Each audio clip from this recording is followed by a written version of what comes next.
Hey, what's going on? My name is Chris Phillips here with Elevate Your Leadership Podcast. I'm with my guy, Adam Pelham. What's up, dude? What's going on? Man, it has been a hot minute. Feels good to be back. It does. We're just going to apologize and talk about life getting busy, and then we're just going to move on. Yep. That's it.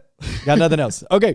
Hey, I'm looking forward to this episode of Elevate Your Leadership Podcast. Have you ever been in a leadership rut? Like you felt like you just can't get out? And that's what we're going to be talking about today. So hit them up with the ones and twos, Adam, and let's get going for Elevate Your Leadership Podcast.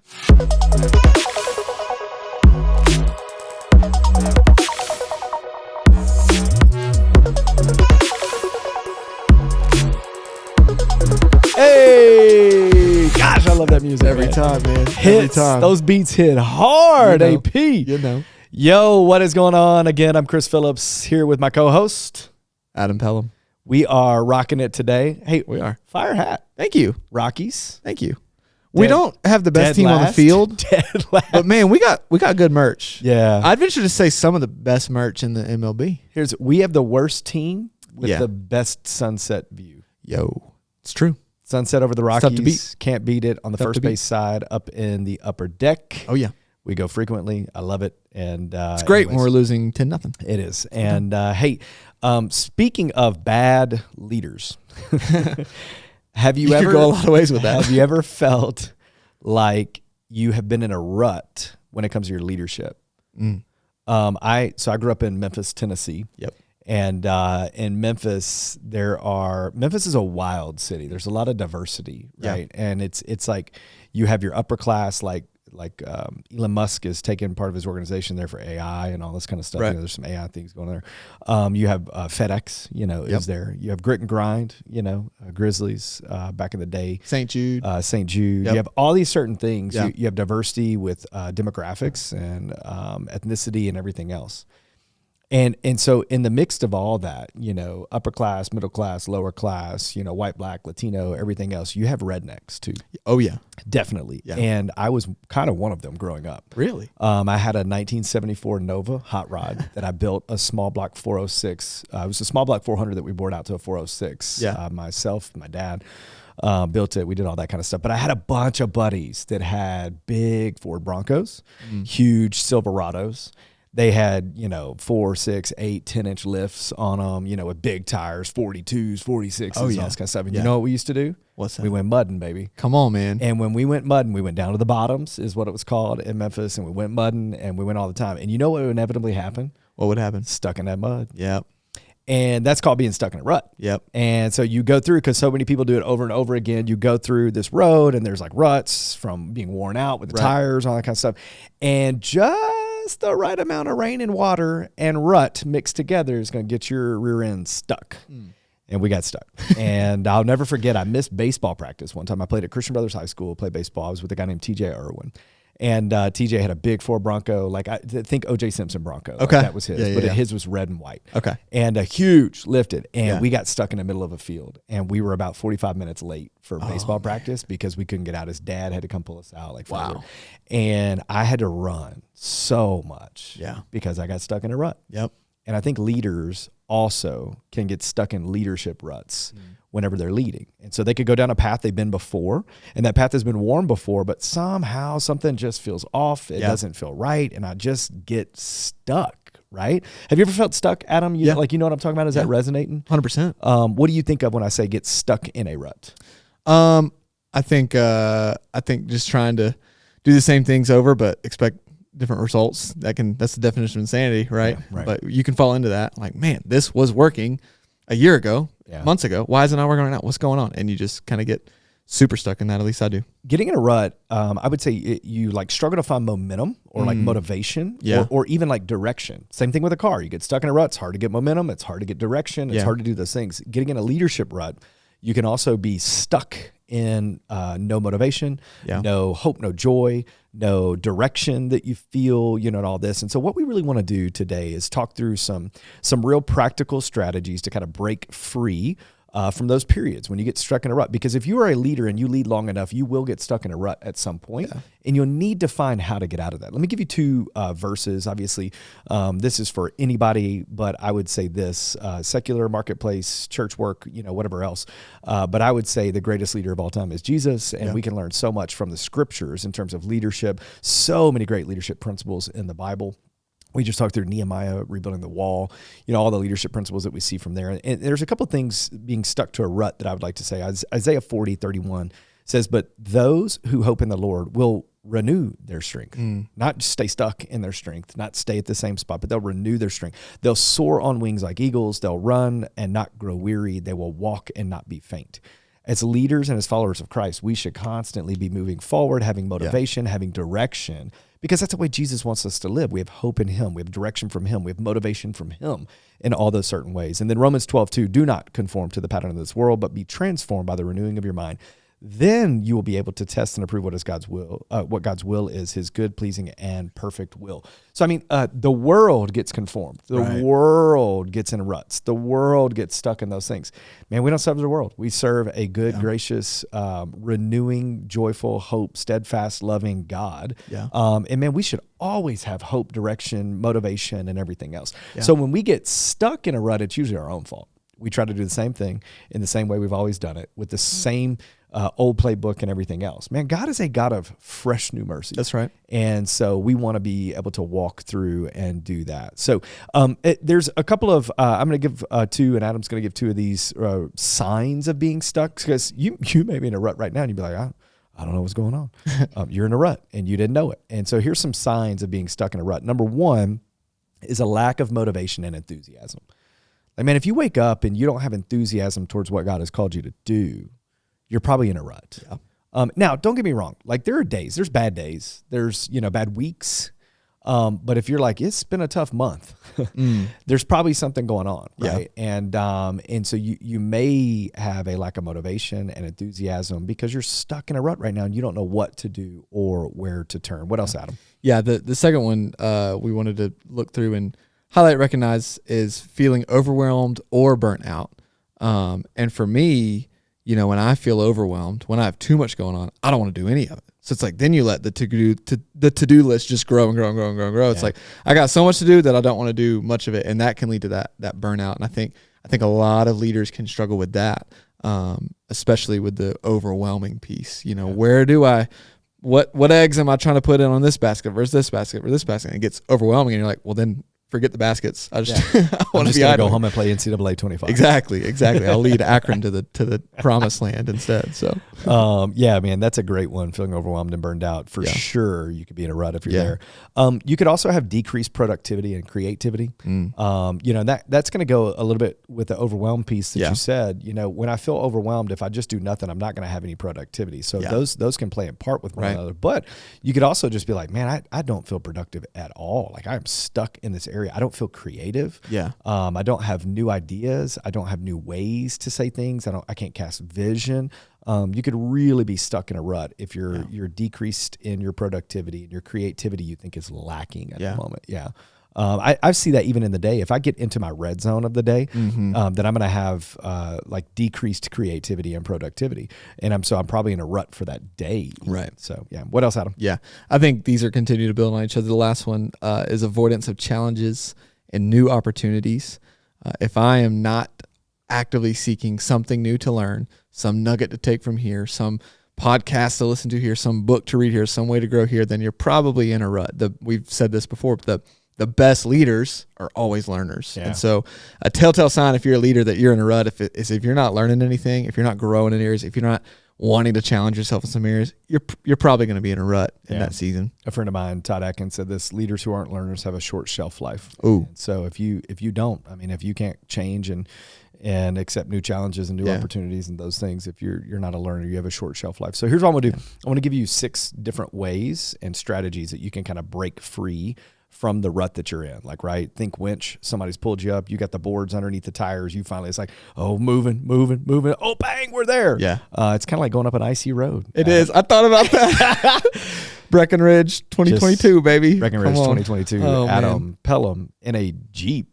Nonetheless, it happens. could not get up the mountain. It's a Jeep thing. And we had at like 2:00 in the morning, it felt like we had a Yeah. lady in a Subaru who Yeah. helped us out. Yeah. And finally, my Audi got us going. It did. And so pulled did. it and broke free of that Yes, it rut. did. So Praise the Lord. so number one is this: revisit your purpose. Like whenever you get stuck in a rut, revisit your purpose. Like you need to reflect on what you've been called into doing in your leadership role, right? So if God's called you in to lead in a certain way, man, go back to that day that he called you into it. Like revisit when you knew that this was what God was calling you to do. Like, why did you even start this journey? Why did you start this leadership role? Why did you do this thing? And go back to that and go, Lord, man, you remember when I was doing this and you called me into this. And when you called me into this, I was creative and I was driven and I was motivated. Yeah. Go back to that. Like revisit your purpose, revisit the why, if you will. Go back to your why.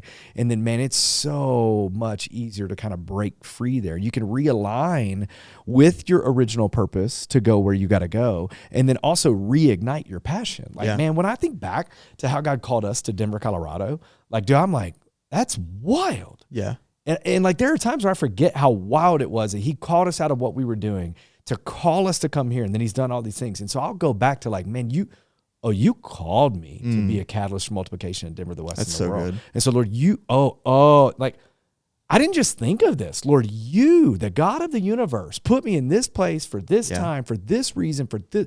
Let's go. Yeah. I'm fired up right now. Yeah. And so just revisiting your purpose is a big piece of breaking free. Yeah. 100%. And remembering, like, you know, what you started, quote unquote, God had already been working on many years before that. And it's coming alongside of the work that God is already doing. And honestly, like, when you look in the rear view, you can see where God was moving and you didn't know. So you actually should have a new purpose, like not a new purpose, but a new motivation in that same purpose. Because you're like, oh yeah, not only did he call me this, but dude, he was doing all this behind the scenes. And I know that now. And boy, what else does he have in store? Right. Yeah. So what else, Adam? Yeah, I think that goes into the next one too. The more you remember that and recognize that, you're going to want to set some new goals from there. Like if you're feeling stuck, if you're feeling in this rut, like, challenge yourself in a certain way. And I don't think that necessarily means like do something crazy big, right? Like how can you take a new goal to set? How can you do something just a little bit different to get those challenges in that you can, try to partake and tackle? Like, I'm just curious for you, does anything come to mind for you? Like what could be a small new goal for someone to set if they are maybe finding themselves in a rut? Yeah. You know what I mean? Like, I say this all the time, get 1% better every day. And so it's like, okay, no matter what event, no matter what meeting, no matter what leadership piece, no matter what, anything you do, you can get 1% better. Yeah. And so it's like, okay, let me get 1% better in this, man. Like, okay, if I'm running, I don't want to run 1 mile every day for the rest of my life. Right. You know? And so can I run it faster?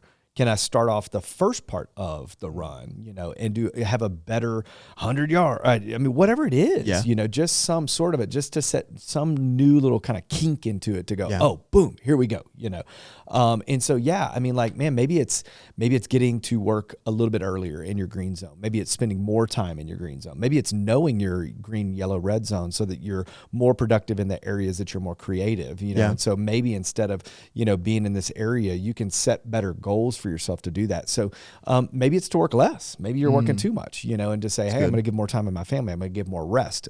Just small little goals to win the week, actually to win the hour, win the day, win the week, win the month at a time. You don't have to do everything to like make it years in advance, man. Win the day, just win the day. And that's good. I think another one is to seek feedback and support. Like talk to people that know you, people that trust you. I was just talking to some young adults who are talking about potentially having a call to live on mission. And one of the things I reminded them of is I was like, go back and ask people if they see this in you. And there's something about people that know you that can look at you and go, yeah, something's been off. And, but like seek the feedback, like ask people, hey, what do you see? Like, what do you think I need to do? Where have I gone weak? Where have I gone weary? Where have I gone tired? Where have I gone stale? Yeah. Don't be afraid to ask, like just be open to other people's assessment and evaluation, real assessment and evaluation of you. And just be okay with the feedback that they're having. But I think really getting that feedback from other people that you know, love, and trust, and that they know, love, and trust you, can really help you break free from those things. Because if you just ask a random, person, you're not necessarily going to respect the opinion that they bring. But if you'll ask somebody that you trust and respect, a mentor, hey, could you look into this? Like, I'm a communicator. And so, hey, could you watch one of my sermons? Does it sound like all the other ones? Am I getting stale in my approach? Am I getting stale in my illustrations? Am I getting stale in my use of scripture and those types of things? Ask somebody that wants to see you succeed. And see what they do. Seek feedback and support. That's good. Yeah. That's good. I think too of just like the need to have, if you're stuck, sometimes that probably means you're also isolated and trying to do things all on your own. And I mean, I just think back to Ecclesiastes 4 says, though one may be overpowered, two can defend themselves. A cord of 3 strands is not quickly broken. Like the more you can intertwine, interweave, tie those knots together, it's not going to be broken. You're going to get out of some ruts. I think that's key. I think so for sure. Yeah. Another one we had, this is kind of similar, I think, to the set new goals, but changing your routine. Not even necessarily doing a whole different routine, but just changing up some things. I think I've mentioned this before, but even for me, like I've been definitely stuck in some areas, and just working on getting up earlier, going to bed earlier on time, switching up, even eating on meal times, and exercising, going to the gym at different times of day. I've actually found that's the earlier I can do that and get moving and get going, get the brain flowing, that's going to help me as I go throughout the day. So it's even like, I got to eat every day. I want to try to exercise every day. You got to go to bed. You got to wake up every day. Maybe do some things that you're already going to do, but mixing up kind of the times that you do it, the ways that you do it. I think that's pretty big as well with the routines. I think, a mentor of mine's a guy named Steve Stroop, and Steve takes a 2-week study break. And during that time, actually the next one is invest in personal growth. He takes that 2-week study break to invest in his personal growth. And as he invests in personal growth, he gets recharged, in that type of way. And then what happens is, going back to your change of routine. So you got to invest in yourself. You got to invest in, you're talking about working out and everything too.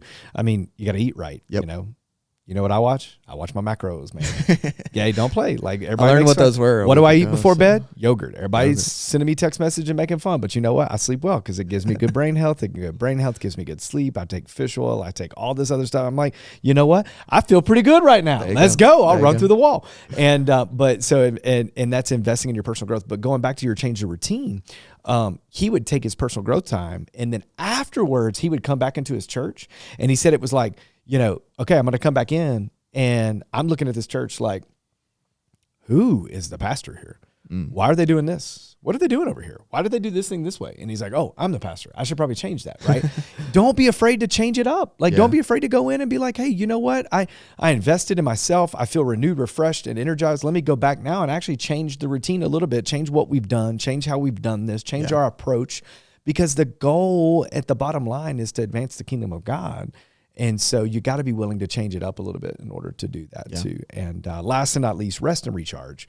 Man, if you are not resting in the Lord, you're never going to, you are not equipped. You are not able. You are not sufficient on your own to do these things. You have to rest in the Lord and take those days, take that time, get away from what you're doing, Sabbath from what you're doing. What if we took the Sabbath as seriously as we took do not commit adultery or do not murder? There'd be a lot of dead people that had an affair before they died. And so Sabbath, like rest, recharge, get away, don't burn out, don't overwork, prioritize yourself. Now, this isn't like, you know what, I need 18 me days. No. But if you do this consistently and get away from it, you don't need all those me days because you've done there. So some practical tips. I have 3 practical tips. I said win the day earlier. How do you know if you win the day unless you reflect on whether you won the day? And so just step back and go, you know what? What happened today? What did I do the same things I always did? Did I think new? Did I go for a walk? Did I experience anything new? How do I feel? What? Just reflect. Write it down. Tell someone. Tell a spouse. Tell a significant other. Tell a friend. Whatever else, but just reflect on your day somehow is one thing. What else, Adam? Another one is mindfulness practices. So that's, whether that's meditation for you, if you are a follower of Jesus or walk in your faith, that's prayer. Like, prayer can be such a clearing of the mind Yeah. and clearing of the stress. And I think from there, it provides gratitude for the reflecting on what happened in your day, and it builds on top of that. It really does just can clear your mind. I mean, we're called to pray at all times, pray without ceasing. And so even at the end of your day, do it. Yes. But like the first thing that I try to do is when I get up is avoid touching this at all costs. Brother. Like as long as I can, I'm trying not to touch this. And then as soon as my feet hit the ground, praying and just thanking God, hey, you have woken me up for one more day to get me through. How can I get a little bit better today? It's key. I mean, you have to have that reset every time. I walk straight down to get coffee. I'm like, hey, brother. You're like, God has rewired me to get some coffee yes, right now. that is right. I pray on my way down. 100%. But you gotta go. You gotta get it. Yeah. I'm like, but for real, like I wake up at 4:45 and like by 4:50 I've got water boiling. Come on. Let's go. The last thing, and this is probably this is a strength area of mine, I would say, is networking. And I'll be honest, I struggled with this for a while. Adam, you and I have talked about this before. I struggled with networking for a while because I was really cautious and cognizant if people thought I was trying to network for a platform of myself. And so, because platforming networking can go two ways. You can platform, oh, hey, let me talk to this person so I can get to know this person. This person can think highly of me and I can do all of this over here. And people do that. Networking for influence. I network for growth and inspiration. And I did. I walked through a time to go like, okay, why are you doing this, Chris? Like, why are you trying to get to know some people, and this type of thing? And coming from sales, like that was a world, let me network with this person so I can know this person so that they can lead to this and a sale and everything else. So I had to like really guard my heart there for a little while.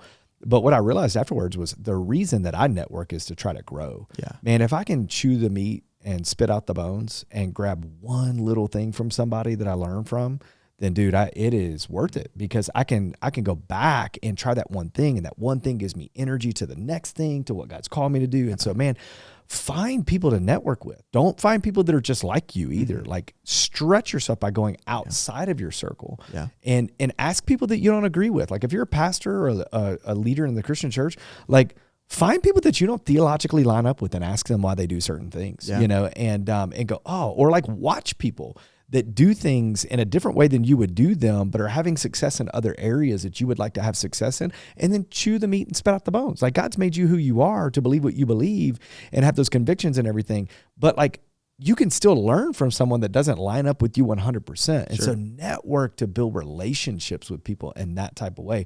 And I promise you're going to grow a little bit, right? What do you say? Yeah, that's so good. I want to, as long as I'm on this leadership journey, and hopefully this happens often. I think it does. I want to find myself in a room with a bunch of whole leaders, and I don't want to be the smartest. I don't want to be the brightest. Brother. I don't want to be the most efficient in this area. I want to surround myself with people that I can lean into, that I can learn from, that I can grow in, and just say, man, how did you get to this point of where you're going to be? If you find yourself always being the smartest in the room or the wisest in the room and nobody else is speaking into you on any kind of thing, then you're probably not leading as well as you could be. Like, let's surround ourselves with people that are just going to give us those things.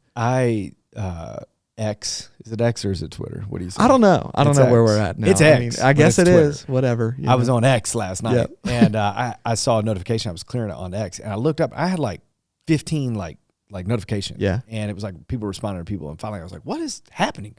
And there's a guy that I really respect. His name's Luke Simmons. And somebody had asked him, they said, hey, I'm new to X and I'm looking for accounts to follow. Who should I follow?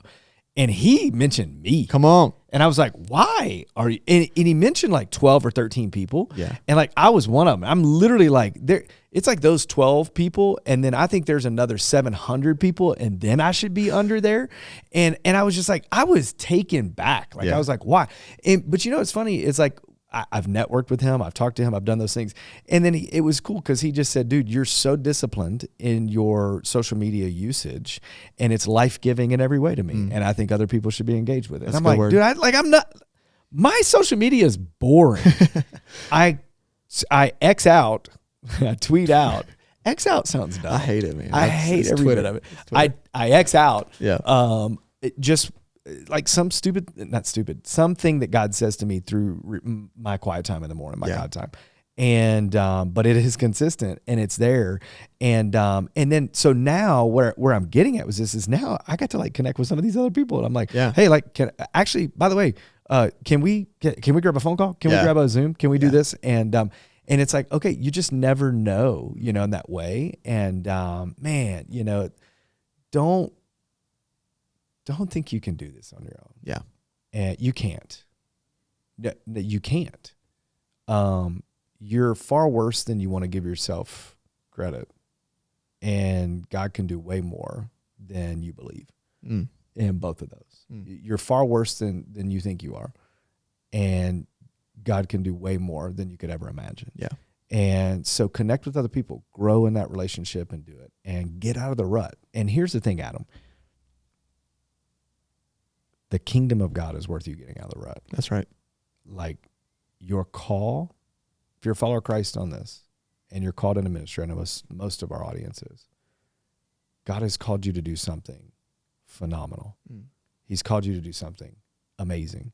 He has so much more in store for you than you can even possibly think or imagine.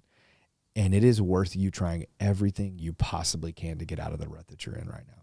So get some help, break free, set new goals, get in a good rhythm, take care of yourself, network with other people, do those types of things.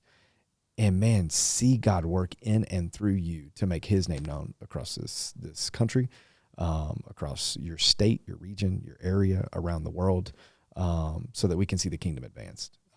I want to see Denver look more like heaven than it does Denver. For sure. And that's only going to happen if I can stay out of the ruts that I'm prone to get into. So hope it's well.